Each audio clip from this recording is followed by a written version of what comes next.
Information tonight on the city of Sioux City's plans to repair a broken water main in Morningside that caused the street above it to collapse. The break happened below South Cornelia Street. The repair will take time, money, and patience. KTIV's Connor Trett spoke with the city engineer about those next steps.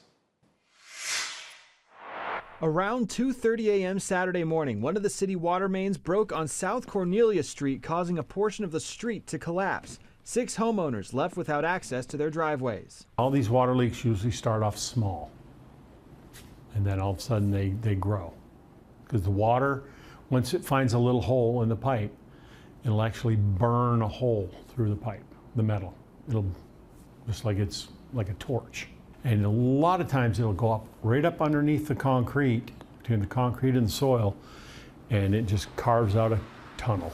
The situation was declared an emergency, and Sioux City engineer Gordon Fair says the city is working to have a new water main installed for the portion of the affected street, replacing the previous main from the 1950s. What we plan on doing is replacing all of the water main from Lincoln Way up to Wellington. Obviously, I'd like to do more, but right now our main concern is getting those homeowners back into their homes. Fair says that under the ideal, perfect circumstances, an emergency project like this would take until mid-December to complete. But unfortunately, right now, we're not in those ideal circumstances. If the conditions like this were to continue, it would only add problems for the contractors.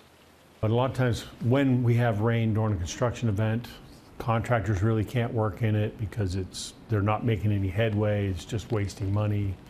And sometimes, like I said, it makes things worse. Fair says that if the city can't secure a contract to fully replace the water main and the street, they'd resort to a temporary fix and plan for a full repair in the spring. In Sioux City, Connor Trett, KTIV News 4.